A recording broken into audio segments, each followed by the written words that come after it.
Buonasera. Finalmente la verità è venuta a galla. In un'intervista il Presidente degli Stati Uniti, ad una domanda sulla guerra in Iraq, ha confessato che le armi di distruzione di massa non c'erano. Quello che gli inviati dell'ONU dicevano da sempre era dunque vero.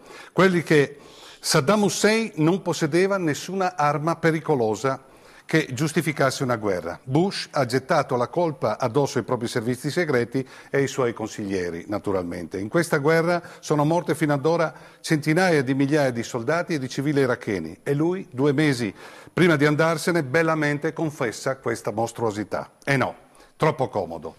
Dichiarare una guerra con una menzogna è da criminali, ma essere dei boccaloni creduloni è da stupidi. Quindi Bush dovrebbe scegliere se essere un criminale di guerra oppure uno stupido.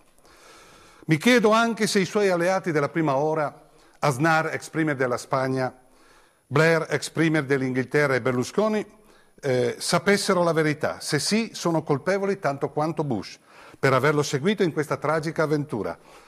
Se invece erano in buona fede e credevano alle parole del presidente americano, oggi Spagna, Inghilterra e Italia dovrebbero esigere le scuse dal governo americano per averli coinvolti in questa guerra, visto che in questo conflitto questi paesi hanno avuto parecchie vittime.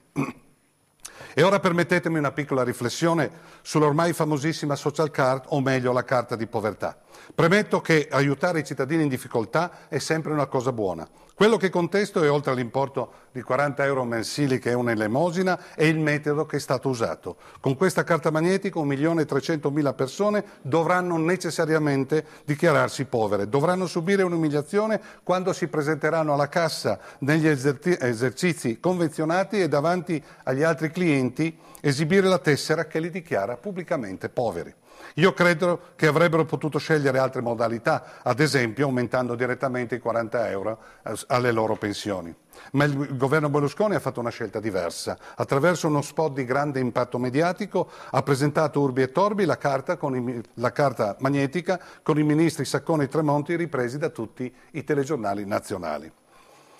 Passiamo ad altro argomento. Come presidente di turno dell'Europa Unita, il presidente francese Sarkozy, a nome dei 27 paesi dell'Unione Europea, ha proposto all'ONU la depenalizzazione universale dell'omosessualità. Si deve sapere che in 91 paesi nel mondo l'omosessualità è considerato un reato punito col carcere, con la lapidazione e con la pena di morte, in specie nei paesi di fede musulmana. Ebbene, una richiesta che fermi queste barbarie ha trovato la contrarietà del Vaticano. È una cosa pazzesca, io ritengo pazzesca, ma è così. Con motivazioni incredibili la Chiesa Cattolica vuole che tutto rimanga così com'è, che l'omosessualità continui ad essere considerato un reato in questi paesi. Chissà che fine hanno fatto la ragione e la carità cristiana in Vaticano. Torniamo su cose più vicine a noi. Ho letto sul Gazzettino della scorsa settimana che il presidente Tondo, martedì, sempre della scorsa settimana, è volato alla volta della Cina, dove avrebbe visitato la città di Canton e Hong Kong. L'articolo riportava una dichiarazione di Tondo che diceva: niente di ufficiale, ma piuttosto una vacanza che è anche un po' una trasferta di studio. Sarò ospite di amici imprenditori friulani che mi mostreranno le realtà aziendali nate dalle loro iniziative. Poi ha precisato: per questo viaggio il contribuente del Friuli Venezia Giulia non spenderà nemmeno un centesimo. Per cui dall'articolo in questione emergono 2 fatti con chiarezza. Primo, la Regione non ha finanziato questo viaggio visto che non si tratta di una visita ufficiale. Secondo, Tondo non si è pagato il costo del viaggio e gli è stato ospite di amici imprenditori che si sono accollati l'onere del costo del viaggio vacanza. E allora mi chiedo: è normale che degli industriali sponsorizzino una vacanza al presidente Tondo?